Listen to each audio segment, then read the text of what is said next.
Totoo ngang mambabarang kayo? Anong gagawin mo sa akin? Huwag kayong lalapit! Huwag! Aalis na po ako! Huwag niyo lang po akong papatayin!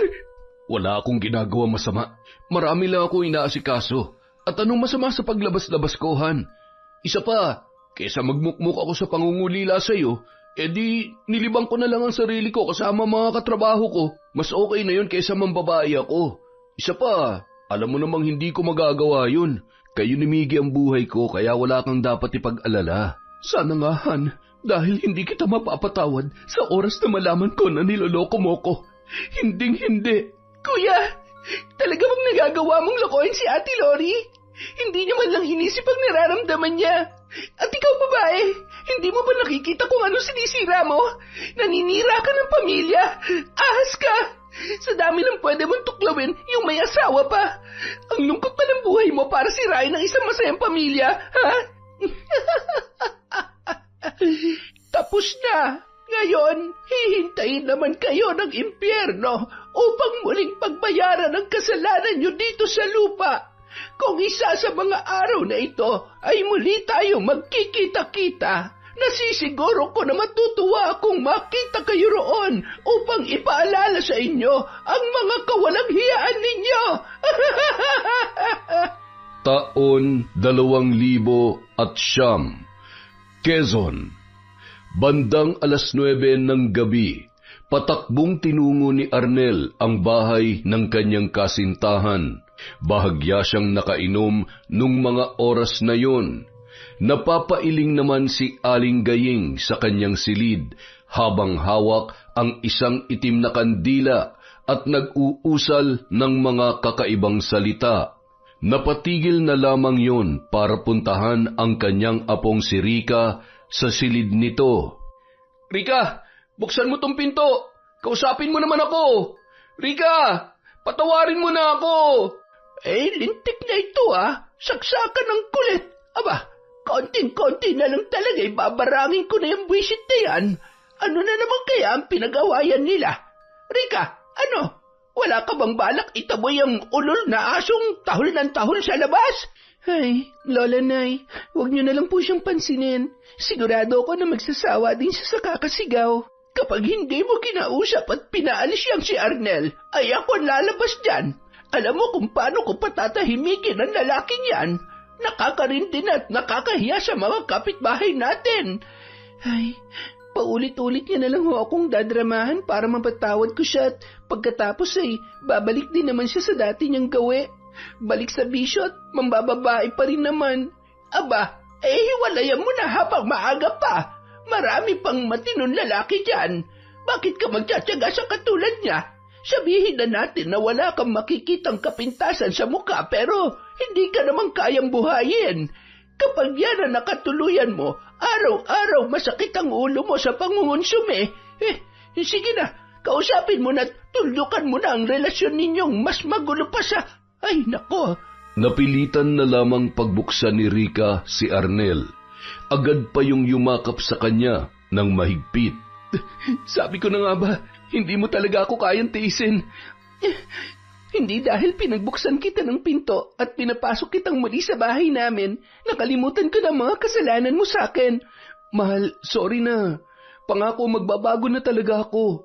Hindi ko naman sinasadya ang mga nangyari. Siyempre, lasing lang ako noon tapos nagkatampuhan tayo kaya malungkot ako at nadala lang ako ng sitwasyon. Kaya pumatol ka sa iba? Nakakadiri ka. Hindi dahilan na lasing ka, malungkot o kahit na ano pa man. Lasing ka lang pero imposible na hindi mo alam at kayang kontrolin ang sarili mo kung talaga mahalaga ako sa'yo. Hindi ka sana magpapadala sa kahit anong tukso.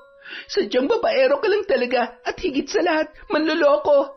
Hindi ka na magbabago, Parnel. Kaya mabuti na rin na mag-usap tayo ng masinsinan at maging malinaw na rin sa atin ang lahat. Hindi ko na kaya magtiis pa sa relasyon natin. Mahal kita, pero mas kailangan ko ang sarili ko. Kailangan ko nang piliin ang sarili ko dahil punong-puno na ako. Pagod na ako sa relasyong ito. Ayoko na. Maghiwalay na tayo. Rika, huwag naman ganito. Hindi ko kaya mawala ka sa akin. Hindi ako papayag. Tama na, Arnel. Kahit ano pang gawin mo, hindi na magbabagong isip ko. Ang totoo, matagal ko na tong gustong gawin.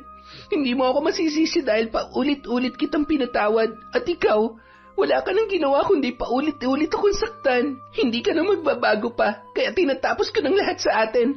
Makakaalis ka na. Hindi tayo maghihiwalay. Papatayin na lang kita kesa hiwalayan mo ako at pakinabangan ka ng iba. Anong sabi mo? Ang lakas na loob mo para pagbantaan ng apo ko, ah. Ang tagal ko nang nagtitimpi sa iyong lentik ka. Hindi ka ba marunong umintindi o bobo ka lang talaga? Ayaw na sa'yo ng apo ko. Kaya mabuti pa, umalis ka na. Kung ayaw mong pagsisihan buong buhay mo ang gagawin ko sa'yo. Gusto mo bang pabulain ko yung bibig mo sa kinatatayuan mo ngayon, ha? Dinuro ni Lola Gayeng si Arnel habang nanlilisik ang mga mata na nakatitig sa binata. Nanlamig ang katawan ng lalaki at dahan-dahang napahakbang ang paa papalabas ng bahay. Ha? Totoo nga mambabarang kayo? Anong gagawin mo sa akin? Huwag kayong lalapit! Huwag! Alis na po ako! Huwag niyo lang po akong papatayin! Binabalaan kita! Huwag na huwag mo nang guguluhin pa ang apo ko! Dahil sinisiguro ko na hindi mo magugustuhan ang parusang gagawin ko sa'yo. Naintindihan mo? Ano pang hinihintay mo? Tumakbo ka na habang may pagkakataon ka pa! Takbo! Apo, kuhanan mo nga ako ng tubig. Anak ng... Agad namang tumungo sa kusina si Rika at bumalik. Dala ang isang baso ng tubig at iniabot sa kanyang lola. Sa pagkakataong yun, ramdam niya ang pagmamahal na ibinibigay sa kanya ng kanyang lola nanay. Yun na kasi ang nagpalaki sa kanya mula nang iwanan siya ng kanyang sariling ina. Hindi niya man kadugo ang matanda, ay batid niyang higit pa sa ina ang pagmamahal na ibinubuhos noon sa kanya. Heto na ho, uminom po muna kayo. Masyado niyo naman tinakot yung tao. Ayan tuloy. Abat, mukhang nag-aalala ka pa rin sa mokong na yun, ah. Hindi mo ba narinig yung sinabi niya? Pinalaki kita na maayos at ganyang kaganda tapos pagbabantaan ka lang niya. Ang kapal ng mukha niya. Isa pa, hindi naman ata tao yun. Hayop siya! Hayop! Ayan, tama na kasi Lola. Baka mamaya kung mapano pa kayo dahil sa kanya. Ay, sana madala na siya. Ayaw ko na makitang pagmumukha niya. Sapat na sa akin na nariyan kayo at alam ko na kayo ang totoong nagmamahal sa akin. Kaya kahit ano mangyari, wala akong dapat ikatakot dahil nandyan kayo para sa akin, Lola. Paano yan, Apo? Tumatanda na ako't lahat-lahat darating ang araw na hindi man natin tanggap o maaaring pareho tayong hindi pa handa. Maaaring mawala ako o ikaw naman tong malayo sa akin. Hindi naman pwedeng dito ka lang palagi sa tabi ko. Sa tingin nyo, kaya ko kayang iwanan mag-isa kayo dito? Dito lang ho ako. Makakahanap din ho ako ng magandang oportunidad dito na hindi ko kakailanganin pang iwanan kayo. Aalagaan ko rin po kayo katulad ng pag-aalaga nyo sa akin mula nung maliit pa lamang ako. Huwag mong alalahanin yan. Bukal sa kalooban ko na mahalin, alagaan at palakihin ka ng maayos. Kahit mag-isa lang kitang itinaguyod at wala akong kaalam-alam sa pagiging ina. Pero marami akong natutunan mula nung iwan ka sa akin ng tunay mong ina. Akala ko'y masaya na akong mag-isa noon, pero naging mas makabuluhan ang buhay ko nang dahil sa'yo. Masayang puso ko mula nung napunta ka sa akin, Apo. Mabuti pa nga ho kayo, minahal ako ng lubos kahit hindi niyo ako kadugo. At kahit alam niyong mahihirapan kayong palakihin ako na mag-isa, samantalang, Apo, ilang ulit ko bang sasabihin sa'yo? Mabuting tao ang nanay mo. Ginawa niya yon para mas mapabuti ka. Akalain mong hindi naman siya pinanagutan ng tatay mo kaya, ayun, mas minabuti niyang iwanan ka na lamang sa akin matapos kanyang ipanganak. Ngunit kailangan mo ring sundin ang gusto mo. Hindi ba't gusto mong makarating ng Maynila at doon magtrabaho? Gusto ko po, pero okay na po sa akin dito. Gusto ko pa rin po yung madali ko kayong mabibisita anumang oras na mamimiss ko kayo, Lola. May nakausap na ho akong nanay ng kaklase ko. Marami daw siyang mga kakilala na naghahanap ng mga kasambahay dito sa probinsya. Tatawagan niya na lang daw po ako kapag nakahanap na siya na magiging amo ko. Ay, mabuti naman kung ganon. Basta siguruhin mong mababait ang magiging amo mo. Kapag sa umpisa pa lang salbahin na, layasan mo na agad. Parang relasyon lang yan. Kapag nakitaan mo na ng hindi mo gusto sa umpisa pa lamang, umayaw ka na bago mo pa pagsisihan ang lahat. Huwag po kayo mag-alala, Lola. Hindi ko naman hahayaan na api-apihin lang nila ako. Aba, marunong ho yata akong lumaban. Ay, siya nga pala po. Magdoble ingat ka, ha? Hindi natin alam kung ano talagang tumatakbo sa isip ni Arnel. Iniisip niyo pa po ba talaga na magagawa niya akong saktan katulad ng sinabi niya kanina? Pagbabanta sa buhay ang ginawa niya. Hindi tama at wala ring dahilan para makampante ka. Mabuti nang nag-iingat, kaya mas okay na rin na magtrabaho ka na muna sa malayo-layo. Tama nang bisitahin mo lang ako ng 1 beses sa 1 buwan para makaipong ka kaagad. Pag-ipunan mo yung pag-aaral mo sa kolehiyo. Hindi pa huli ang lahat. Yung iba nga'y may asawa't anak na ipinagpapatuloy pa rin ang pag-aaral. Tutulungan kita, Apo. Yung mga itinabi kong pera ay ipandadagdag natin sa pag-aaral mo. Nako, ang lola nanay ko talaga. Ako na hong bahala. Ang gusto ko lang, malusog kayo palagi at nandyan kayo para sa akin. Gusto ko na kapag nagkaroon ako ng pamilya, makakasama ko pa rin kayo. Salamat, Lola Nanay. Salamat sa lahat-lahat. Mahal na mahal ko po kayo. Ay, tama na. Baka magkaiyakan pa tayo dito. Makalipas ang 1 linggo, nakahinga na ng maluwag si Rica. Hindi na kasi ng gulo pa si Arnel. Nang minsang makita nila yon ay nakatingin na lamang sa malayo at nababakas pa rin ang takot sa mukha nito. Isang araw, may natanggap na tawag si Rica mula sa nanay ng kanyang dating kaklase noong high school. Oh, anong sabi? May mapapasukan na raw ho akong trabaho. Nagpadala raw ho ng pamasahe para sa akin yung amo ko. Bukas daw ho, kailangan ko ng bumiyahe, Lola. Bale, dadaanan ko po muna yung pera kay Tia Merla. Aba, mukhang mabait nga ang magiging amo mo, ha? Ay siya, mag-asikaso ka na ng mga gamit mong dadalhin. Huwag mong pababayaan ang sarili mo, Apo, ha? Huwag po kayo mag-alala. Hindi naman ho ganun kalayo yun dito. Siguro, mga 2 o 3 oras lang ang biyahe. Abay, malayo-layo rin yon. At wala akong magagawa para protektahan ka. Hindi na ho ako yung maliit na bata para oras-oras ay kailangan nyo pang bantayan. Sapat na ho yung mga paalala nyo para matuto akong tumayo sa sarili kong mga paa. Babaunin ko lahat ng natutunan ko sa inyo, kaya nasisiguro ko na hindi ho sasakit ang ulo na magiging amo ko sa akin. Eh, mabuti naman kung ganon. Kayo nga hong inaalala ko, Lola eh. Huwag ho kayo masyadong magpapaabot ng kainitan ng araw sa taniman nyo ng mga gulay, ha? Baka sumama ang pakiramdam nyo. Kung maaari lang ho sana, huwag kayong pupunta dun mag-isa. Baka mahilo na naman kayo. At saka, huwag na kayong masyadong tumanggap ng mga nagpapatulong sa inyo sa pambabarang. Baka mamaya, balikan kayo ng mga kamag-anak ng mga binabarang ninyo. Ay, sus, yan ang huwag mong alalahanin. Matagal ko nang ginagawa ang bagay na ito at kayang-kaya kong protektahan ang sarili ko. Isa pa, binabasa ko muna ang isipan ng isang tao bago ako tumulong. Hindi sa lahat ng pagkakataon, biktima ang lumalapit sa akin kung minsan ay mga taong punong-puno ng puot dahil sa inggit. Mga taong hindi masaya para sa kaligayahan ng iba. Ay, mamimiss kita, Lola Nanay. Basta kapag hindi tayo magkasama, kailangan nating maging malakas at ingatan ang sarili natin para sa isa't isa, ha? Pag-uwi ko sa susunod na buwan, kung sakaling papayagan ako ng amo ko, bibilhan ko kayo ng bagong damit at papalitan ko na rin ho yan tsinelas ninyo. Ano?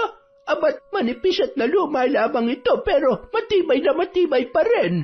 Isa pa, paborito ko kaya ito. Pati na rin itong duster ko.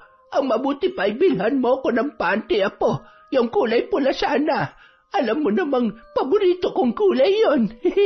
Kasi nagkakandawala yung iba at hindi ko malaman kung nasaan na. Naitabi mo ba? Lola, wag ho kayo magagalit sa akin ha. Ano ho kasi, itinapon ko na ho yung iba para hindi nyo na ho maisuot.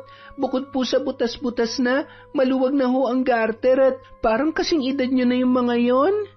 Pambihira ka naman talaga, oo. Kaya naman pala. Akala ko naman ay ninakaw pa nung gurang na mukhang manyakis nating kapitbahay. Lola Nani talaga. Mabait naman ho si Tatang Karyo. Sadyang pakindat-kindat lang ho ang mata nun. Manirisim ho yata. Uy, akala nyo siguro kinikindatan kayo, ano? Ay, hindi ah. Sadyang mukha lang talaga siyang... siya, tama na nga. Halika na, mag-impake na tayo ng mga damit mo at baka kung saan pa mapunta ang usapang ito. Kinabukasan, maagang umalis si Rica dahil pupuntahan niya pa ang bahay ni Aling Merla. Nang makarating doon, agad namang iniabot sa kanya ang pamasahe at nakausap niya na rin ang kanyang amo dahil tinawagan yon ni Aling Merla para ipaalam na bibiyahe na ang dalaga. Lubos namang nagpasalamat si Rica bago tumungo sa terminal ng bus. Ipinahatid pa yon sa asawa ni Aling Merla dahil pumapasada rin yon ng tricycle.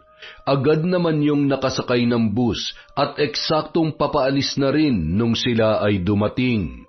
Makalipas ang mahigit 3 oras, nakarating na rin yon sa isa pang lalawigan sa Quezon. Sumakay pa siya ng jeep at tricycle bago nakarating sa bahay ng kanyang amo. Tinitigan niya ang numero na nakalagay sa may gate upang masiguro kung yun nga ang bahay na dapat niyang puntahan. Agad niyang pinindot ang doorbell at maya-maya mayroong lumabas na lalaki. Nakangiti naman siyang pinagbuksan noon. Ikaw ba si Rica? Yung magiging kasambahay namin? Opo. Ako nga po. Magandang araw po. Akin na yung isang bag na bitbit mo. Ako na lang ho, kaya ko naman. Nakakahiya naman po sa inyo. Nako, maging komportable ka na tanggalin mo yung hiya-hiya, ha? Bilang kasambahay namin, magiging parte ka na rin ng pamilya namin. Han? Oh, nandyan na pala si Rica. Naku, napakaganda naman ng kasambahay natin. Tuloy ka, si Miggy nasa school pa. Siguradong matutuwa siya kapag nakita ka niya.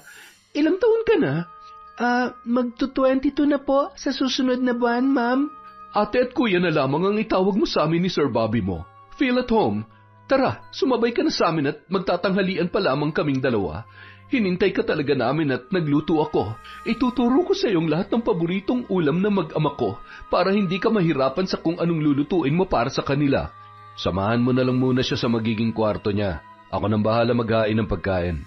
Thank you, Han. Kita mo, ang bait ng asawa ko, no? Oo nga po, mukhang mabait po si Kuya Bobby. Maswerte ho kayo sa kanya. Salamat. Salamat dahil siyang ibinigay sa akin ng Diyos. Siya nga pala, habang mas maaga pa sasabihin ko na sa iyong totoong estado ng pamilya namin.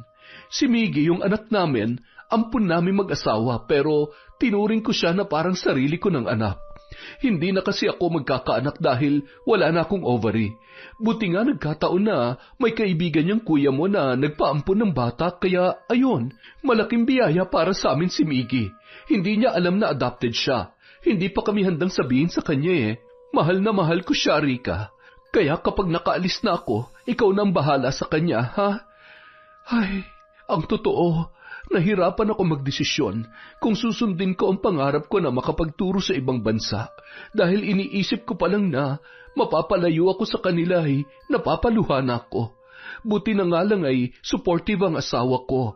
Sabi niya sa akin, matagal ko nang pinapangarap na makapagturo sa ibang bansa at minsan nang magkaroon ng ganitong pagkakataon. Kaya ayun, itutuloy ko kahit talagang mahihirapan ako. Para rin naman to sa amin. Lalong-lalo na sa pag-aaral ni Miggy at dagdag na rin sa savings. May trabaho din naman ang kuya mo pero Hindi naman sapat kahit pagsamahin naming 2 sahod namin. Dahil sa private school ako nagtuturo. Hindi nga kakasyang pansahod ko sa iyo eh. Kamamatay lang kasi ng biyanan ko. Siya sanang magbabantay kina Miggy. Pareho po pala kami ni Miggy. Hindi rin po kasi ako totoong anak ng kinamulatan kong ina. Talaga? Opo, sabi niya po sa akin, hindi raw po kasi pinanindigan ng tatay ko yung nanay ko nung ipinagbubuntis ako. Kaya siguro, ipinamigay niya na lamang ako. Anong naramdaman mo nung malaman mong ampun ka? Nasaktan ka ba? Umiyak ka ba? Hinanap mo ba yung tunay mong mga magulang? Hindi naman po ako nagalit dahil mahal na mahal ho ako ng lola nanay ko. Tumayo po siya bilang nanay at tatay ko. At natutuwa po ako dahil lagi niya pong sinasabi na hindi ko dapat sisihin ng nanay ko dahil iniisip lang naman daw po ng nanay ko kung anong mas makakabuti para sa akin. Kung sakali nga pong makita ko siya, magpapasalamat pa ako sa kanya. Ang bait mo naman. Napalaki ka ng maayos ng lola mo. Ayan, may cabinet dito. May mga ilang gamit din dyan. Kumot, bedsheet at kung ano-ano pa. Gamitin mo. At saka may itinabi rin ako mga damit na hindi ko na nagagamit. Ibibigay ko na rin sa iyo yon. Mamaya mo na ayusin ang mga gamit mo, ha? Kakain muna tayo at marami pa tayong dapat pag-usapan. Makalipas ang 1 linggo, habang nakatambay sa tapat ng isang tindahan si Arnel, ay pumarada ang motor ng dati nilang kaklase ni Rica at matalik na kaibigan na si Dennis. O tol, kumusta? Tulala ka dyan. Siguro namimiss mo si Rica, ano? Ikaw pala. Bakit ko naman mamimiss yun? Kung gusto kong makita pwede ko naman puntahan. Siguro naman humupa ng galit niya sa akin. Ay, kasalanan ko rin naman kasi yun. Naku, ang hirap kasi maging pogi, no? Sigurado nag-away na naman kayo dahil sa babae. Naku, magbagong buhay ka na kasi, tol. Kaya ka iniiwan eh. Baka makahanap na yun ng bago sa pinagtatrabahuhan niya. Malay mo, may mas pogi dun.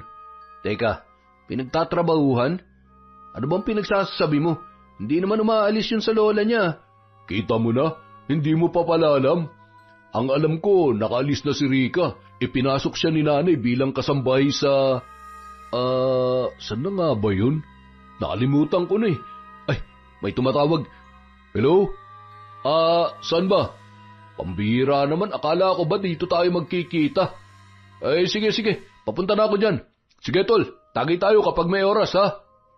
Agad na pinaharurot noon ang motor at hindi na pinansin pa ang noon ay makikiusisa pa sana na si Arnel. Kailangan ko malaman kung nasan siya. Kahit nasan ka man, hahanapin kita. Kailangan nating ayusin ang relasyon natin. Hindi ko hahayaang itapon na lang ang ilang taon nating relasyon. Mahal naman kita eh. At kaya ko pa namang ayusin ang lahat para lang mapatawad mo ko. Hindi ko hahayaan na maagaw ka sa akin ng iba. Mababaliw ako kapag tuluyan ka na wala sa buhay ko. Mahal na mahal kita, Rica.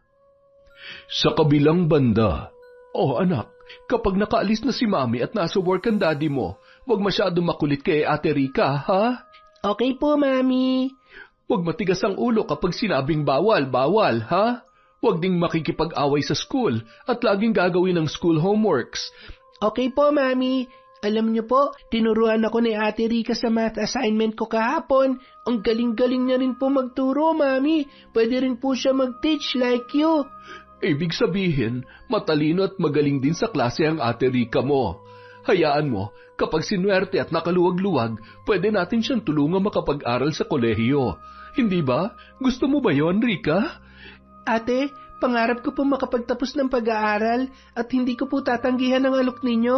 Ipagdadasal ko ho na maging maayos ang trabaho nyo at maging ligtas kayo palagi. Isa hong malaking blessing na makilala ko kayo. Napakabuti po ng puso ninyo. Dahil mabuting tao ka rin. Kahit sandali ka pa lamang namin nakakasama, sobrang gaan agad ng loob ko sa iyo.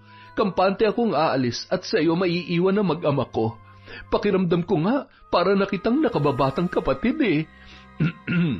Masyado naman seryosong pinag-uusapan nyo. Pwede bang sumali? Hello, baby boy. Bango ah. I love you. Namiss ka ni daddy ah. Kiss ko muna. Napapasarap lang ang kwentuhan naming tatlo at kinakausap ko rin tong uniko iho natin. Sabi ko magbait sa ate Rica niya kapag nakaalis na ako. Ginabi ka yata ngayon? Overtime? Ang daming tinatapos na trabaho sa office eh. Sakit nga ng katawan ko eh at inaantok na rin ako. Sobrang nakakapagod ang araw na to. Ganun ba? Teka, kakain na tayo. Rica, maghain ka na at kakain na tayo at nang makapagpahinga na rin tayo. Miggy, anak, tulungan mo si Ate Rica. Okay po, Mami. Ako na po maglalagay ng plates, Ate Rica. Aba, ang sipag at very good naman talaga ang anak ko ah. Manang-mana ka talaga sa amin ng mami mo. Kanino pa ba naman magmamana yan? Habang nag-aasikaso si Rica at Miggy sa kusina, inihanda naman ni Lori ang pamalit na damit ng kanyang asawa habang nagkukwentuhan ang dalawa. Alam mo, Han, kapag tinititigan ko si Miggy habang lumalaki, lalo mo na siyang nagiging kamukha. Ganun raw talaga kapag lagi na nating nakakasama. Kaya, sino makakapagsabi na hindi natin siya totoong anak? Anak natin siya. Kahit anong mangyari, tayo lang ang mami at daddy niya. Nung mga oras na yun, hindi nila inaasahan na maririnig ni Miggy ang kanilang pag-uusap. Ampun ako? Totoo po ba yun? Hindi niyo po ako totoong anak? Miggy, sandali lang. Magpapaliwanag kami ng daddy mo. Anak ka namin. Mahal na mahal ka namin, hindi ba? Oo, hindi ka galing sa tummy ni Mami dahil hindi na pwedeng mag-baby si Mami eh. Kaya dumating ka sa buhay namin ng daddy mo. Anak, sorry. Sorry kung sa ganitong paraan mo pa nalaman. Gusto lang namin sanang sabihin sa iyo sa panahon na alam naming maiintindihan mo na. Anak, huwag ka nang umiyak. Higit pa sa isang ina ang pagmamahal na binibigay sa iyo ng mami mo. Ni minsan, hindi sumagi sa isip namin na hindi ka nang galing sa amin. Anak ka namin. Kami ang nagpalaki sa iyo at kami lang ang mami at daddy mo. We love you, anak. Nasaksihan ni Rica ang tagpong yun. Maging siya ay napaluha nang makita kung gaano naggulat at nasaktan si Miggy sa kanyang nalaman. Puno ng katahimikan ang kanilang hapunan. Nung nasa loob na ng kanilang kwarto, nagpaalam si Miggy sa kanyang mami Lori at daddy Bobby. Pwede po bang kay Ate Rica muna ako tatabi? Anak, nagtatampo ka pa rin ba? Galit ka ba sa amin ng daddy mo? Yumuko lamang ang bata at hindi napigilan ang pagpatak ng kanyang luha. Sige anak, kung saan ka mas komportable ngayon. Mahal na mahal ka namin, ha? Agad nang lumabas ng pinto ng kwarto si Miggy at tumungo sa kanyang Ate Rica. Mas lalo naman naging emosyonal si Lori noong mga oras na yun. Bakit naman kung kailan paalis na ako ay saka pa nangyari ito? Natatakot ako. Paano kung maapektuhan siya dahil sa nalaman niya? Paano kung isa sa mga araw na ito, ipilit niyang hanapin ng mga totoo niyang magulang? Han, kilala kong anak natin. Alam mo, natural lang naman yung reaksyon niya. Sigurado ako na nagpapalipas lang yun ng sama ng loob. Nabigla lang siya sa nalaman niya. Tayo lang ang kikilalanin niyang mga magulang. Wala nang iba. Huwag ka nang umiyak. Hayaan mo, bukas na bukas, kakausapin ko ulit siya bago ako pumasok sa trabaho. Matalino at mabait si Miggy. Kahit bata pa lang siya, nasisiguro ko na maiintindihan niya ang kanyang sitwasyon. Samantala, huwag ka nang umiyak. Alam mo, Miggy, napakaswerte mo dahil sila nagpalaki at naging mami at daddy mo. Alam mo, nakikita at nararamdaman ko kung gaano ka nila kamahal. Alam mo ba na pareho tayo? Ako kasi, iniwan ako ng nanay ko sa lola nanay ko, kaya siya na nagpalaki sa akin. Hindi ko naranasan na magkaroon ng tatay. Hindi katulad mo, may mami at daddy ka na sobrang mahal na mahal ka. Pero alam mo, nung nalaman ko yung totoo, hindi ako nagalit At lalong hindi ako umiyak kasi sobrang mahal na mahal din ako ng lola ko. Kaya dapat magpasalamat na lang tayo na napunta tayo sa mga naging magulang natin. Maswerte tayo na may mga taong kaya tayong mahalin kahit hindi naman talaga natin sila kadugo. Kaya huwag ka nang malungkot. Halika nga dito, yayakapin na lang kita na mahigpit. Matulog ka na at bukas kausapin mo na sila, ha? Tumango naman si Miggy na gumaan na ang pakiramdam matapos marinig ang kwento ng kanyang ate Rika. Humigayon katabi si Rika habang hinihimas-himas ang buhok nito hanggang sa nakatulog na. Ilang minuto lamang ay sumilip si Lori sa kwarto ni Rika. Ate, nakatulog na po si Miggy. Salamat, Rika. Naaawa ako sa kanya. Alam kong nasaktan siya. Huwag kayong mag-alala. Kinausap ko po siya kanina. Lilipas din ho yung tampo niya sa inyo. Salamat, Rika. Mabuti na lang at nariyan ka para kay Miggy. Sige na, magpahinga ka na rin. Good night. Kahit papaano, nakahinga naman ng maluwag si Lori. Bumalik yon sa kanilang silid at nadatnan na abala ang kanyang asawa habang hawak ang cellphone nito. Sino yan, Han? Gabing-gabi na. Si boss. May tinatanong lang tungkol sa trabaho. Mahiga ka na. Matulog na tayo. Alanganing oras na. Hindi mo na dapat sinasagot yan. Tapos na ang oras ng trabaho. Wala namang problema. Tsaka importante lang yon. Oh, kumusta? Tulog na ba si Miggy? Oo. Buti alam na alam din ni Rika kung paano pakakalmahin yung anak natin. Maswerte tayo na siya nakuha nating kasambahay. Bukod sa maaasahan siya dito sa bahay, nararamdaman ko na malaki ang pagmamalasakit niya para sa pamilya natin. Tama ka. Nakikita ko rin yun sa kanya. Sige na, matulog na tayo. Kailangan muna nating ipahinga ang isip at katawan natin sa mga nangyari. Magiging maayos din ang lahat, sigurado yan. Tumango na lamang si Lori, sabay humiga at mahigpit naman yung niyakap ng kanyang asawa na si Bobby. Kinaumagahan, nagising sila sa mga halik ni Miggy. Oh, okay ka na, anak? Hindi ka na ba nagtatampo sa amin ng daddy mo? Hindi na po. Sorry po, Daddy, Mommy. Love na love ko po kayo kahit po hindi kayo ang tunay na mga magulang ko. Anak, tanggalin mo sa isip at puso mo yan, ha? Walang dahilan para isipin mo na hindi ka namin tunay na anak. Dahil sa'yo, naranasan naming maging totoong masaya at maging isang pamilya. Kaya mahal na mahal ka namin, anak. Payakap nga ang mami at daddy, anak. I love you, baby namin.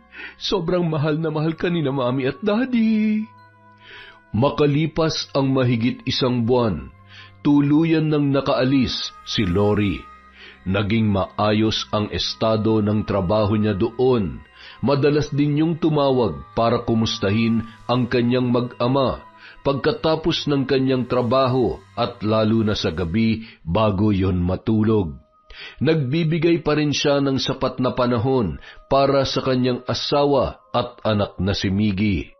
Isang gabi. Wala pa rin ang daddy mo, Miggy? Wala pa po, Mami. Baka po nasa work pa si Daddy. Oo nga po. Nasabi rin po ni Sir na mag-overtime siya this week. Siguro po, dinadaan niya na lang sa trabaho yung pangungulila niya sa inyo. Siguro nga. Sige na, maghapunan na kayong dalawa. Pakisabi na lang sa kuya mo na pagdating ay tawagan niya na lang ako. Bye, Miggy. Matulog ka na rin pagkatapos kumain, ha? May exam ka bukas kaya bawal magpuyat, anak. Okay po, Mami. I love you. I love you too, anak. Nang makauwi si Bobby, agad naman yung inasikaso ni Rika at sinabi ang bilin ng kanyang among babae. Kuya, tumawag po si ate kanina. Tawagan niyo na lang daw po siya. Sige. Tatawagan ko siya pagkatapos kong kumain. Sige po. Upo na po kayo at maghahain muna ako ng pagkain. Sige, salamat. Habang kumakain si Bobby, pasimple niyang pinagmasdan ang dalaga at napangiti pa sa kanyang nakita. Ang sipag mo rin, no? Parang hindi ka napapagod sa ginagawa mo. Maswerte mapapangasawa mo. May boyfriend ka na ba? Salamat po, kuya, pero Wala na po akong boyfriend. Hiniwalayan ko na po dahil sakit lang naman sa ulo. Mga babae talaga, oo. Ang bilis niyong sumuko. Alam mo, wala namang perpektong relasyon. Hindi dahil nahihirapan ka na o di kaya nagkamali yung partner mo, ayaw mo na. Kapag mahal mo, kailangan mo magtiis. Hindi po sa lahat ng pagkakataon kailangan nating magtiis, kuya. Kailangan nating alamin kung anong mas makabubuti para sa atin. Kailangan isalba ang sarili bago mahuli ang lahat. Hindi na matatawag ng pagmamahal ang labis na pagtitiis sa isang relasyon, kahit nahihirapan na. Ang tawag huron, katangahan. Napailing-iling na lamang si Bobby, ngunit bahagyang natawa sa mga sinabi at sa paninindigan ng kanilang kasambahay. Makalipas ang ilang buwan, hanggang sa umabot ng mahigit 1 taon, naging madalas ang pagpapadala ni Lori. Nagawa pa nilang ipaayos ang kanilang bahay. Nagpaplano na rin sila na pag-aralin si Rika. Tsaka na lang po, kahit po kapag nakauwi na lang po kayo, baka hindi ko po kayanin pagsabayin ng pag-aaral at pagtatrabaho eh. Ayaw ko naman pong mapabayaan ng trabaho ko dito. Sigurado ka ba? Oo naman ate, huwag niyo po muna akong alalahanin. Ang kuya mo, wala pa rin ba? Parang napapadalas yata ang pag-uwi niya ng madaling araw ah. Ay, hindi niya na ako tinatawagan nitong mga nakaraang gabi. Wala ka bang napapansin kakaiba sa kuya mo? Alam mo, wag naman sana, pero pakiramdam ko, meron siyang hindi sinasabi sa akin. Bukod po sa umuwi po siya ng madaling araw, napapansin ko po minsan na parang wala siya sa sarili at medyo irritable po siya nitong nakaraan. Minsan nga po, kahit si Miggy nasusungitan niya eh. Pero baka po pagod lang sa trabaho, kausapin niyo na lang po siya kapag tumawag sa inyo para naman malaman niyo kung ano talagang nangyayari sa kanya. Ay, hindi naman siguro nang bababae ang kuya mo, no? Ate naman, sa ganda niyong yan, magagawa niya pa bang mambabae? Siguradong naglilibang lang po yun kasama mga kaibigan niya. Huwag po kayo mag-alala dahil kapag nalaman ko may babae si kuya, syempre, hindi naman po pwedeng itago ko sa inyo yon. Pero malabo pong mangyari yon. Nakita ko naman po kung gaano niya pinapahalagahan ng pamilya niyo. Tsaka wala na siyang dahilan para maghanap pa ng iba. Maganda kayo, sexy at sobrang bait. Hinding-hindi niya kayo magagawang ipagpalit. Alam mo naman ang mga lalaki kapag hindi na ibibigay ang pangangailangan nila. Yun ang nagtutulak sa kanila para gumawa ng kalokohan kahit gaano pa nila kamahal ang kanilang asawa. Siguro para lang po yun sa mga mahihina at mga nagpapatalo sa tukso. Ay, naalala ko tuloy yung loko kong ex-ate. Ganyan na ganyan. Hindi na nga maayos ang buhay niya, nagawa pa mambabae. Ay, basta, wag po kayo mag-alala. Siya nga po pala si Miggy, perfect yung exams niya kahapon. Ayun, nakatulog pagkatapos kong kumain at mag-review. Napakasipag talaga mag-aral ng anak ko. Hindi ko na siya iistorbohin, siguradong pagod siya. Ikaw, magpahinga ka na rin. Huwag masyadong magpakapagod, ha? Ate, sanay na po ako. Mas magkakasakit po ako kung wala akong ginagawa. Kumusta na nga pala ang lola mo? Umuwi ka nung nakaraan, hindi ba? Okay naman po siya. Sandali lang po ako doon. Buti, hindi ka nakita nung ex mo. Sino nga yun?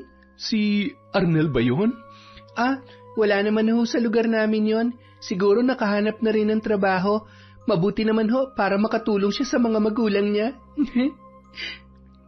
Samantala, habang nagmamaneho ay natanaw ni Bobby ang isang lalaki na noon ay nasa tapat ng kanilang bahay. Nakasuot yon ng kulay itim na jacket at sombrero. Binusenahan niya pa at agad na nagtatakbo papalayo. Mula ng gabing yon, pinaalalahanan niya si Rika na magdoble ingat sa pag-aakala na posibleng magnanakaw ang nakita niya sa labas ng kanilang bahay na tila ba nagmamasid. Kahit saan po talaga may mga magnanakaw, pero wag po kayo mag-alala kuya. Alerto naman po ako at lagi rin nakasara ang pinto kapag mag-isa o di kaya ay kami lamang ni Miggy ang nandito. Sige na, magpapahinga na muna ako. Kumain na ako sa labas kaya hindi na ako sasabay sa inyo ni Miggy ng hapunan. Kuya, sinisipon ka po ba? Allergy? Hindi. Wala to.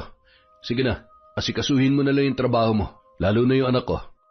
Tumango na lamang si Rika at napakunot noo habang pasimpleng sinundan ng tingin ang kanyang amo. Nung sumunod na araw, pagkatapos ng klase, ay namasyal sa mall sina Rika at Miggy. Matapos maglaro at kumain ng bata, nagpaalam yon na iihi. Habang hinihintay si Miggy sa may labas ng CR ng mall, natanawan niya ang isang pamilyar na muka na may kasamang babae. Magkahawak kamay pa ang mga yun habang nagkukwentuhan.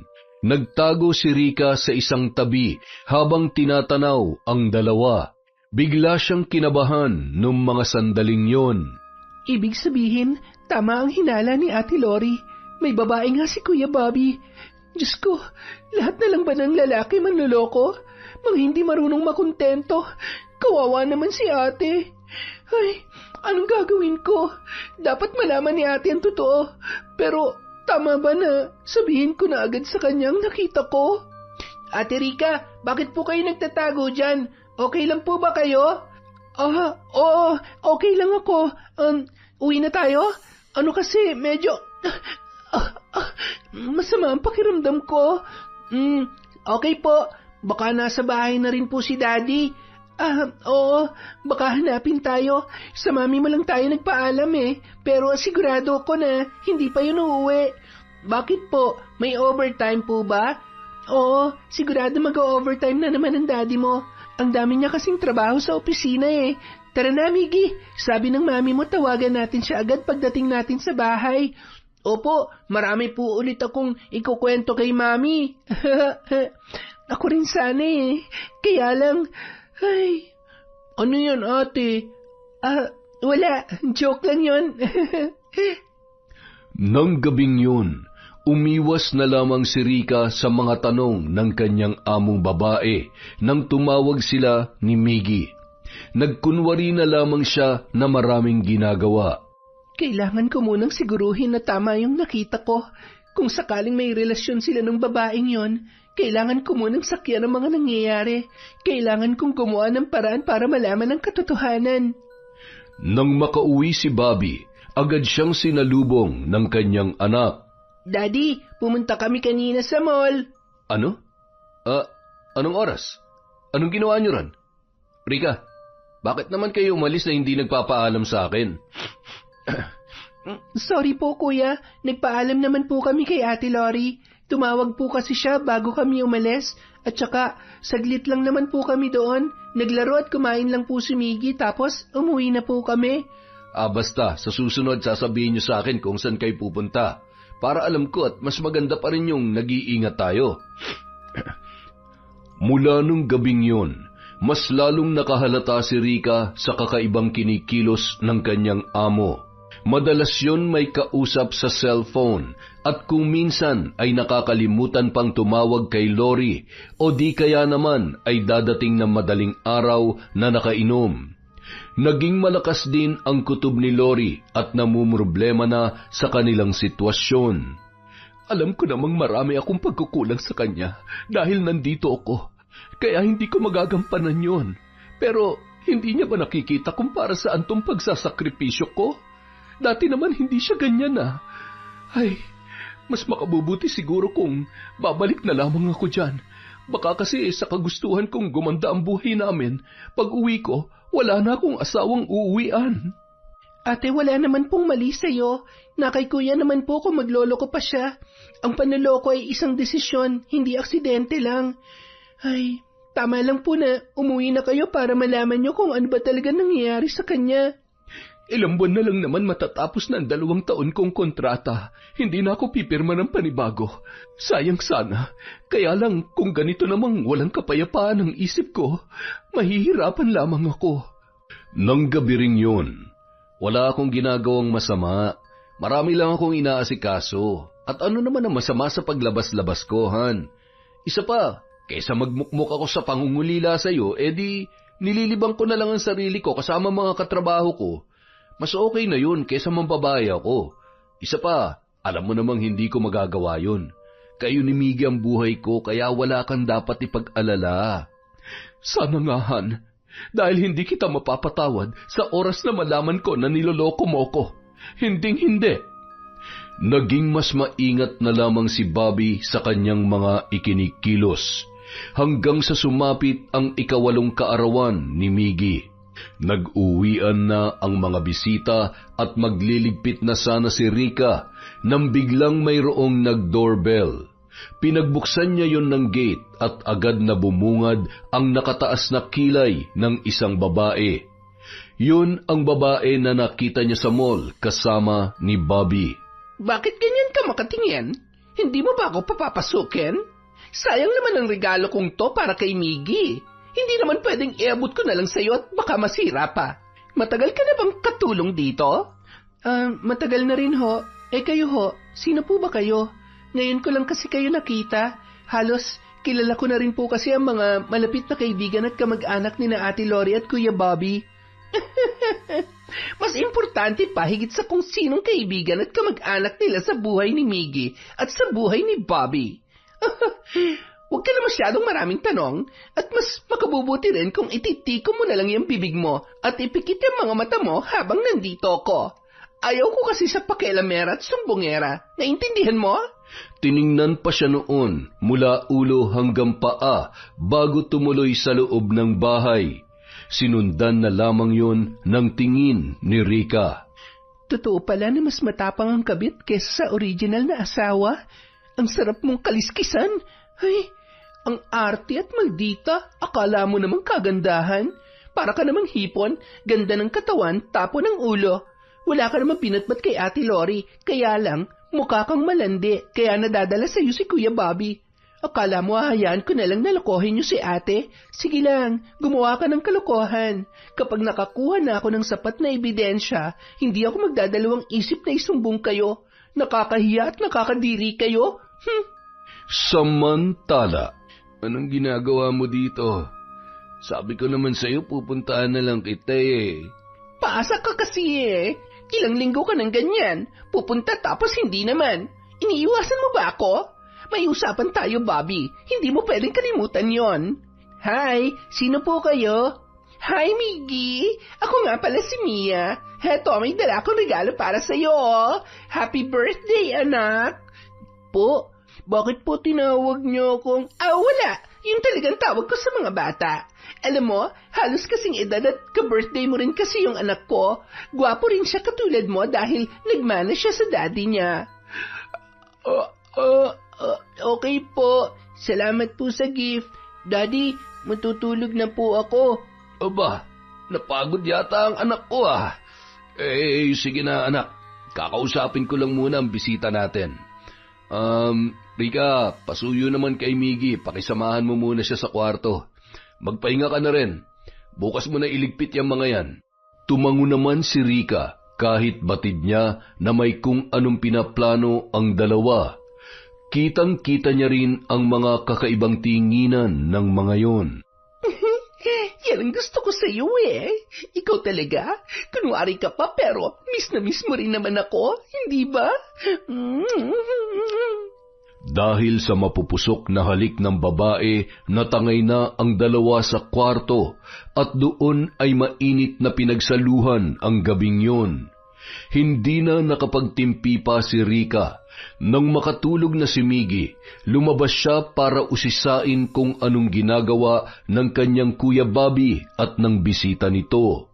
Dahil sa mga halinghing na nagmumula sa silid na bahagyang nakaawang ang pinto, nagkaroon siya ng pagkakataon na kunan ng larawan at video ang kataksilang ginagawa ng mga yun, hanggang sa hindi niya na napigilan pa ang kanyang sarili. Kuya, talaga bang nakakaya niyong lokohin si Ate Lori? Hindi niyo man lang inisip ang nararamdaman niya? At ikaw, babae, hindi mo ba nakikita kung anong sinisira mo? Naninira ka ng pamilya. Ahas ka. Sa dami ng pwede mong tuklawin niyo, may asawa pa. Ang lungkot ba ng buhay mo para sirain ang isang masayang pamilya, ha? Alam mo, kanina pa ako nagtitimpi sa pakialamerang to. Huwag mo akong husgahan. Dahil sa totoo lang, wala ka namang alam. Isa ka lang kasambahay na mangmang. At sino ka para sabihing naninira ako ng pamilya, ha? Ako ang nauna sa buhay ni Bobby. Ang Lori na yon, siya ang mang-aagaw. Kami sana ang masayang pamilya ngayon. Matagal na kami magkarelasyon, pero nung bumalik ako, naagaw na siya sa akin ni Lori. Alam ko ni minsan, hindi na wala ang pagmamahal sa akin ni Bobby. Noong nagkita kami ulit, may nangyari sa amin at hindi ko inaasahan na magbubuo ngayon. Dahil hindi niya naman ako kayang panindigan, minabuti kong ibigay sa kanya ang bata matapos ko manganak at para muling ipagpatuloy ang buhay ko. Ako ang nanay ni Miggy. Kaya ka gumaganti at hinahayaan mo maging kabit ka lang? Ano pa man ang dahilan, hindi pa rin tama ang ginagawa mo. Kaya para matapos ng lahat ng to, kailangan tong malaman ni Ate Lori. Isasend ko sa kanya lahat ng picture ng kababuyan ninyo. Yan ang wag na wag mong gagawin. Akin yung cellphone mo. Akin na sabi. Nilingon ni Mia ang isang malaking vase at malakas niyang inihataw yon sa likod na bahagi ng ulo ni Rika. Bigla na lamang nandilim ang paningin ng dalaga at bumagsak sa kanyang kinatatayuan. Ha? Anong ginawa mo? Pinatahimik ko. Yun naman ang gusto mo, di ba? Nang makita nila ang pag-agos ng dugo mula sa ulo nito, nagkatinginan ang dalawa na animoy biglang nakaramdam ng matinding takot. Pinatay mo siya? Anong gagawin natin? Mas matakot tayo kung buhay pa yan at ikanta mga kasalanan natin. Kailangan natin gumawa ng paraan para tuluyan na siyang mawala. Sakalin mo para masigurong patay na talaga o di kaya... alam ko na. Kumuha yon ng isang damit at ibinusal sa bibig ng dalaga. Nang hingirin yon ng tali at sako kay Bobby, pinagtulungan nilang itali ang kamay at paa ni Rika bago isinilid sa sako. Agad namang nilinisan ni Bobby ang dugo sa sahig. Pagkatapos ay isinakay nila yon at dinala sa karatig baryo at tinapon sa may estero malapit sa isang ilog. Patawarin mo ko, Rika. Kailangan ko lang gawin to. Seryoso ka ba? Umiyak ka ng dahil sa babaeng yan? Kapag nagpadala ka sa konsensya mo, siguradong makukulong tayo pareho. Tara na at baka may makakita pa sa atin dito. Agad nilang pinaarangkada ang kotse pabalik sa bahay. Umalis na rin agad si Mia matapos kuhanin ang kanyang bag, habang naiwan naman na tuliro si Bobby na takot pa rin sa mga nangyari. Samantala, pilit na kinukuha ng isang lalaki ang isang sako sa estero. Sinundan niya kasi ang sasakyan ni Bobby sa pag-aakala na sakay noon si Rika.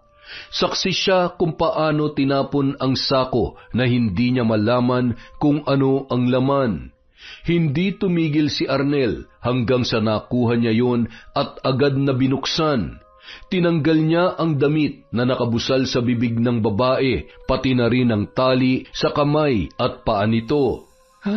Rika? Rika, gumising ka! Anong ginawa nila sa'yo? Gumising ka! Humingi siya ng tulong sa mga taong naninirahan sa baryo upang dalhin ang dalaga sa ospital nang mapansin niya na humihinga pa yun.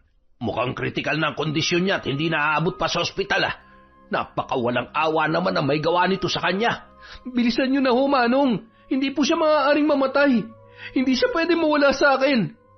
Makalipas ang 1 linggo, matapos sumailalim sa operasyon dahil sa namuong dugo sa utak nito, ay nagising na rin si Rika. Nagulat siya nang makita ang isang pamilyar na muka. Anong ginagawa mo dito? Anong ginawa mo sa akin? Ang sakit ng ulo ko. Yan, nagagalit ka na naman kasi. Ako nagdala sa'yo dito pero hindi ko alam kung ano ba talaga nangyari sa'yo. Maliban sa nakita ko kung paano ka itinapon ng amo mong lalaki at yung babaeng kasama niya, hindi ko nga alam na ikaw palang laman ng malaking sako na yun . Gusto ko sanang mag-report sa mga pulis pero ayaw naman kitang pangunahan kaya minabuti kong hintayin kang magising. Buti nga nagising ka ni. Ay, magpalakas ka muna at kapag magaling ka na, tsaka natin babalikan ang mga taong may gawa nito sa'yo. Siya nga pala, papunta na rin dito yung lola nanay mo. Sasamahan daw siya ni tatay. Hindi ko muna ipinaalam sa kanya nung hindi pa maayos ang lagay mo dahil ayoko naman na mag-alala pa siya ng sobra-sobra. Teka, paano mo ba nalaman na sinusundan mo ba ako, ha? Ikaw ba yung lalaking palaging umaaligid sa labas ng bahay? Oo, ako yun. Pasensya na. Nagbabaka sakali lang naman ako na makita ka. Alam ko namang hindi mo pa ako napapatawad pero gusto ko lang din makasiguro na okay ka at ayaw ko namang tuluyan na mawala ka sa akin. Sira ka talaga, no? Hindi mo pa rin talaga ako. Aray! Oh, yan kasi. Magpagaling ka muna bago ka magalit. Oo na. Pumunta ka paggaling ko. Salamat sa pagliligtas mo sa buhay ko pero hindi ibig sabihin nun, bayad ka na sa panloloko mo sa akin, ha? Kita mo yung nangyari sa akin? Bunga rin to ng isang malaking panloloko. Isang malaking sikretong natuklasan ko kaya gusto nila akong patahimikin. Mga walang konsensya. Akala siguro nila habang buhay na nilang maitatago ang katotohanan. Habang nag-uusap ang dalawa, siya namang pagdating ni Lola Gaying, agad niyang niyakap ang kanyang apo at napahagulhol. Mga walang puso! Hindi ko maaaring palampasin ang ginawa nila sa'yo. Hindi sapat na may pakulong natin sila. Kailangan din nila magdusa sa pamamagitan ng aking itim na kapangyarihan. Ang masasamang loob ang dapat dumanas ng karahasan, hindi ang mga taong may mabubuting puso. Arnel, kahit pa hindi pa tuluyang humuhupa ang inis ko sa'yo, gusto ko magpasalamat dahil niligtas mo ang apo ko. Maraming salamat sa'yo. Walang anuman po, Lola. Gusto ko rin pong humingi ng tawad sa lahat ng mga nagawa kong kasalanan sa inyo. Alam ko pong mahirap paniwalaan pero sinusubukan ko pong maging mabuting tao para maging karapat-dapat ulit para kay Rika.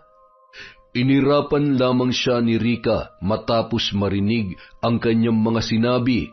Sabay iginiya ang tingin sa kanyang lola at matipid na ngumiti. Lola, nanay, huwag po kayong mag-alala. Okay na po ako. Makakalabas na rin ho ba ako agad dito? Oo, apo. Kailangan mo maging malakas para balikan ang mga taong dapat magbayad sa kahiyupang ginawa nila sa'yo. Gagawin ko ang lahat para pagsisihan nila ang bawat segundo ng natitirang buhay nila dito sa lupa. Makalipas ang mahigit 1 buwan. Gusto ko kay Ate Rika. Ayaw ko sa'yo. Bad ka. Habang umiiyak ang bata, ay tumakbo yun papunta sa kwarto nito at isinara ang pintuan. Masyado kang choosy, ha? Tatamaan ka talaga sa akin. Ano nangyayari dito? Teka, bakit ang kalat ng bahay? Sino ka? Nasaan si Rika? Hello?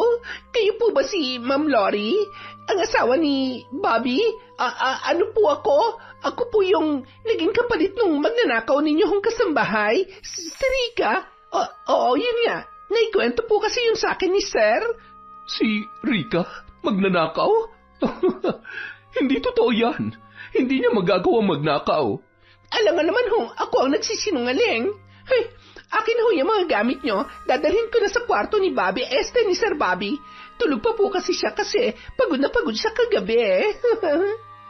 Bigla namang lumabas ng kwarto si Bobby na noon ay nagising dahil sa ingay na kanyang naririnig. Ha? Anong? Han? Bakit hindi mo sinabing uuwi ka pala? Mukha namang hindi ka na interesado kung uuwi pa ako o hindi. Hindi mo nga sinasagot ang mga tawag ko eh. Well, hindi naman nakapagtataka dahil alam ko naman na kung anong pinagkakaabalahan mo ngayon. Ngayong nandito na ako at hindi na ako aalis pa. Hindi na natin kailangan ng katulong, lalo na kung hindi naman maalam sa bahay. Tingnan mo nga itong itsura ng bahay natin. Ang kalat. Siguro ganito rin karumi ang pagkatao mo, no? Anong sabi mo? Akma na sanang sasampalin yon ni Mia nang biglang pinilipit ni Lori ang kamay ng babae. Han, tama na yan. Ano ba nangyayari? At talagang nagmamaang-maangan ka pa, ha? Ang kapal ng pagbumuka ninyo. Mga taksil, napakasama nyo. Ilang sandali pa, nagdatingan na rin ang mga kapulisan upang hulihin sina Bobby at Mia. Han, Ano to? Wala akong ginagawang mali. Wala akong kasalanan. Wala akong ginawa kay Rika. Bitawan niyo nga ako, ano ba? Hindi ko alam ang binibintang niyo. Bitawan niyo ako, sabi! May sapat kaming ebidensya para hulihin kayo, kaya sa presinto na lamang kayo magpaliwanag.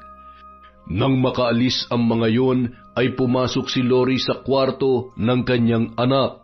Yakap noon ang kanyang larawan habang nakatalukbong ng kumot at umiiyak. Mami ko! Mami! Anak, sorry at ngayon lamang si Mami. Sorry. Mami, nawawala po si Ate Rika. Iniwan niya po ako. Mami, huwag na kayong alis, please. Ayaw ko na kay Yaya Mia. Ayaw ko sa kanya, Mami. Ba't siya? Pinapalo niya ako. Tahan na, anak. Huwag ka mag-alala. Hindi na ako aalis sa tabi mo. At alam mo ba, makakasama ulit natin si Ate Rika. Hindi kanya iniwan. May masama lang na nangyari sa kanya. I love you, anak. Hindi magiging madali para sa atin ang mga pagbabago at pagdadaanan natin bago maging maayos ang lahat. Pero ipinapangako ko na kakayanin ko para makapagsimula tayong muli. Kahit tayo na lamang, anak ko. Ano pong ibig niyong sabihin, Mami? Anak, nagsinungaling sa akin ang daddy mo. Marami siyang sikreto at kasalanan na itinago sa akin. Marami siyang pagkakamali na dapat niyang itama. Mahigpit na yakap na lamang ang ibinigay ni Miggy sa kanyang ina nang napahagulhol na yon. Samantala, nagulat si Bobby nang makita ang babae na nakangisi at nakatitig sa kanya. Anong ginagawa mo dito? Minumulto mo ba ako? Ang lakas ng loob mong itapon ako sa estero, tapos ngayon halos maihi ka na yata sa salwal sa takot. Huwag ka mag-alala, buhay na buhay pa ako, kaya nga nandyan ka eh. Malinaw kung naihayag ang lahat ng ginawa mo sa akin at maging ang pagtataksil mo kay Ate Lori. Hayop ka. Kasalanan mo pala kaya nasira kami mag-asawa. Mapapatay kita. Ako pa ang may kasalanan? Tanga ka ba? Kasalanan mo yon. Walang ibang dapat sisihin dito kundi ikaw. Ikaw at ang kabit mo. Huwag ka masyadong magalit dahil nagsisimula pa lang akong maningil sa pagtangka niyong pagpatay sa akin. Magdasal ka na mapadpad ka sa langit dahil bago ka pa man makarating sa pangalawang buhay, sisiguruhin ko magiging impyerno ang buhay mo dito sa lupa. Anong pinaplano mo? Ha? Rika, bumalik ka rito! Kapag nakalabas ako rito, mapapatay kita! Sige nga, paano ka makakalabas sa mga rehas na yan? Ito ang tatandaan mo, hindi namin hahayaang makalabas ka pa dyan ng buhay. Diyan ka na mamamatay, mabubulok at pagpipiestahan ng uod at langaw. Mas aalingasaw ka pa higit sa mabahong basura at putik sa estero. Makalipas ang ilang gabi, hawak ni Lola Gaying ang larawan at ilang mga damit na ibinigay sa kanya ni Lori. Pinuntahan niya pa mismo ang bahay noon dahil gusto niya ring kumustahin ang lagay ni Rika. Nataon naman na bakasyon noon kaya kasama niya si Miggy na labis namang natuwa nang muling makasama ang kanyang ate Rika. Sigurado ka ba na bukal sa kalooban mo na barangin ko ang magaling mong asawa? Sigurado ho ako. Walang mapaglagyan ng galit na nararamdaman ko. Mula palang umpisay, niloloko at pinibilog niya na pala ang ulo ko. Hindi ko nagugustuhin makasama at makita pa siya. Gusto ko nang tuluyang mawala siya sa buhay namin ni Miggy. Isa pa, hindi ba't yan rin naman ang gusto niyo mangyari para maipaghiganti natin ang ginawa nila kay Rika? Tama ka dyan. Sa totoo lang, gusto ko lamang siyang pasakitan at maranasan niya ang sakit na halos ikamatay niya. Ngunit dahil ibang iyong kahilingan, pagbibigyan kita. Buburahin natin siya sa mundong ito. Pero bago yon, gusto ko munang gumapang siya sa hirap at sakit na katumbas ng kanyang mga kasalanan na nagdulot ng sakit at pait sa ating puso. Higit sa lahat, Pagsasamahin natin sila ng kabit niya. Hindi na natin siya hayaan pang maging isang ina. Wala siyang karapatan dahil saksakan ng itim ang kanyang budhi. Isa-isang sinindihan ni Lola Gaying ang mga kandila at pinalabas muna sa silid na yon si Lori. Amoy na amoy niya ang usok at bahagyang pinakikinggan ng babae ang mga salita na binibigkas ng matanda. Kung maalam lamang ako, Mambarang, ako mismong gagawa nun para sa inyo. Habang buhay na nakaukit sa puso ko ang mga kasinungalingan at kasalanan mo, Bobby. Napabuntong hininga pa yun bago lumabas ng bahay at pinuntahan sa may kubo ang noon ay nagkakatuwaan pa rin na sina Rika at Miggy. Samantala, Hindi ako makahinga. Tulungan niyo ako. Naglingunan ang mga kasamahan noon sa selda nang kumalansing ang malalaking kalawang himpako sa sahig. Kasabay noon ay ang paglabas ng malalaking linta at mahabang bulate sa kanyang ilong. Bumubulwak din ng putik ang kabilaan niyang tainga. Ano nangyayari sa akin? Tulungan niyo ako. Ayan, kabit pa more. Todas ka ngayon. Namimilipit sa sakit hanggang sa napansin ng mga kasamahan noon sa selda na unti-unti nang nangungulubot ang kanyang balat, kasabay ng pagluha ng dugo at patuloy na pagsuka ng mabahong putik at basura. Inilabas na lamang yun sa selda at bago pa man mabigyang lunas ay agad na yun binawian ng buhay.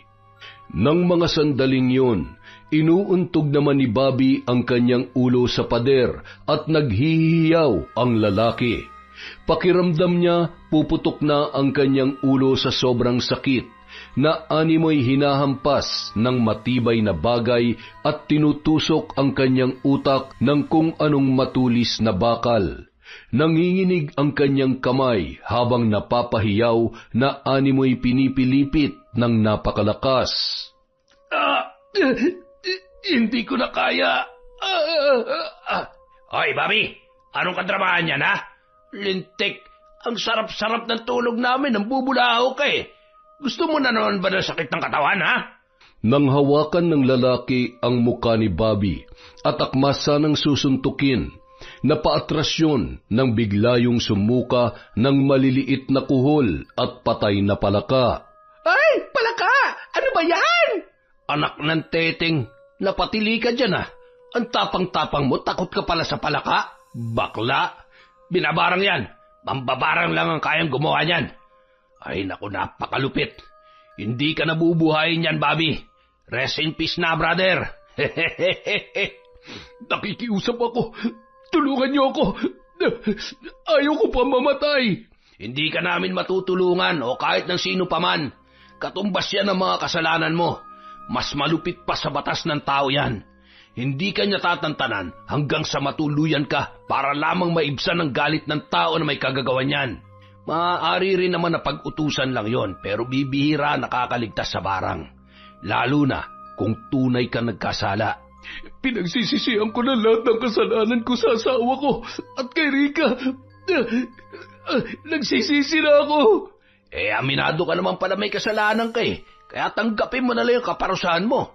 Tanggapin mo na mamamatay ka na, pre. Doon din naman ang punta nating lahat eh. Medyo maaga ka lang. Ilang sandali lamang, hinawakan ni Bobby ang kanyang leeg. Pagkatapos ay mayroong tumagos na basag na bote doon at tumilamsik ang napakaraming dugo. Nangisay si Bobby at di nagtagal nalagutan na rin siya ng hininga. Tapos na. Ngayon ay hinihintay naman kayo ng impyerno upang muling pagbayaran ang kasalanan nyo dito sa lupa. Kung isa sa mga araw na ito ay magkikita-kita tayong muli, sinisiguro ko na matutuwa akong makita kayo roon upang ipaalala sa inyo ang mga kawalang hiyaan ninyo. Makalipas ang 1 taon. Ang kulit mo talaga. Hindi ka pa napapagod sa kakasunod at kakahingi ng tawad? Bahala ka. Basta hindi ako titigil hanggat hindi mo ako binibigyan ng isa pang pagkakataon. Arnel, hindi mo kailangan gawin to kung gusto mong patunayan ang sarili mo. Ang gusto ko, ayusin mo muna yung buhay mo. Ako rin naman kailangan kong gawin muna ang mga gusto ko at abutin ang mga pangarap ko. Napakaraming nangyari at marami akong natutunan. Alam mo, kung tayo naman talaga eh. Hindi natin kailangang ipilit. Isa pa, alam natin sa sarili natin na pareho tayong hindi pa handa. Sige na, umuwi ka na muna. Ay, nako Arnel. Lalo lang makukulitan sa iyo yung apo ko. Alam mo, kung gustong-gusto mo na talagang magkaroon ng girlfriend eh, baka nakakalimutan mong single din ako. Aba, maganda rin naman ako ah. Lola naman, hindi ko naman balak karibalin si Mang Karyo. Nagkanda-kuba-kuba yun, kahihintay sa matamis niyong oo. Loko kang bata ka. Sige, okray mo si Karyo. Wari ko naman ay matutulad ka rin sa kanya. Sa taas ng pride ni Rika, na mas mataas pa sa poste ng kuryente, malabong magkaayos pa nga kayo. Teka, si Lori na lang kaya ang ligawan mo. Total byuda naman na ito. Ay nako, okay lang ako Lola. Masaya na ako sa buhay ko ngayon. Alam niyo naman na allergic ako sa mga manloloko. Sipatin mo naman ang itsura ni Arnel. Kahit pa magloko bawing-bawi naman sa kagwapuhan. Kung ako magiging girlfriend nito, malamang laging mabawian ng buhay yung magtatangkang mag-agaw. Ay, sige na Arnel, umuwi ka na. Huwag ka mag-alala. Alam ko sa sarili ko na darating ang araw, tuluyan din kitang mapapatawad. Salamat sa pagmamahal at hindi pagsuko pero kailangan muna natin maging malaya sa ating nakaraan para makapagsimula tayo ulit. Gusto ko sa susunod na magkita tayo, wala na ako ni katiting na galit at inis na nararamdaman sa'yo. Sana sa pagkakataong yon, handa na ulit ako magmahal at magtiwala. Ay, kung yan talaga ang gusto mo, tatanggapin ko naman. Basta lagi mong iingatan ang sarili mo ha. Pwede bang mayakap kita kahit sandali lang? Abat talagang humirit pang lokong to ha. Tumango naman si Rika, sabay mahigpit na niyakap ni Arnel at agad na ring umalis. Napansin ni Lola Gaying ang pagtulo ng luha ng dalaga. Huwag ka nang masyadong magpakipot, baka magsisi ka. Kita mo namang patay na patay sa iyo yung tao at napatunayan niya naman kung gaano kanya kamahal. Ano ba ang problema at binastin mo pa rin?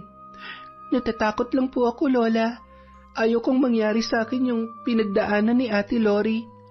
Opo, aaminin ko, hindi naman nawala yung pagmamahal ko sa kanya, pero hindi sapat yon para makipagbalikan ako sa kanya. Mas masusukat ang pagmamahal kung sa kabila ng distansya at oras na hindi kami magkasama, sa panahon na inaayos namin ang kanya-kanya naming buhay, ay nananatili pa rin sa puso at isipan namin ang isa't isa. Tama ka dyan. Hindi mo kailangan madaliin ang mga bagay, lalo na pagdating sa relasyon. At lalong hindi ka rin pwedeng magpakampante. Alam mo, ni minsan, hindi sumagi sa isip ko na maglolo ko si Bobby. Sabi ko nga, ang swerte ko sa asawa ko. Malay ko ba naman na magaling pala siyang magtago ng sikreto. Nakakatawa na lang isipin na nagawa niya yun sa loob ng maraming taon. Mahirap talaga kapag masyado ka nagtitiwala dahil doble-doble rin yung sakit kapag niloko ka. Kaya patawarin nawa ako ng Diyos sa mga nagawa ko. Maling pumatay ng tao at gumanti, pero tanggap ko ang kasalanan na yon at ang kung anumang magiging kaparusahan. Ang hangad ko lang ay maging masaya si Miggy at mabigyan ko siya ng magandang buhay. Alam mo ate, maswerte ka pa rin. Mahal na mahal ka ni Miggy. Kahit alam niya na yung totoo, walang nagbago sa kanya. Niwala siya ni katiting na amor sa tunay niyang ina dahil ikaw ang nagpakaina sa kanya. Ikaw lang ang nararapat na maging nanay ni Miggy. Ano ka ba naman? Hindi ba tumayo ka rin bilang ina niya nung mga panahon na wala ako?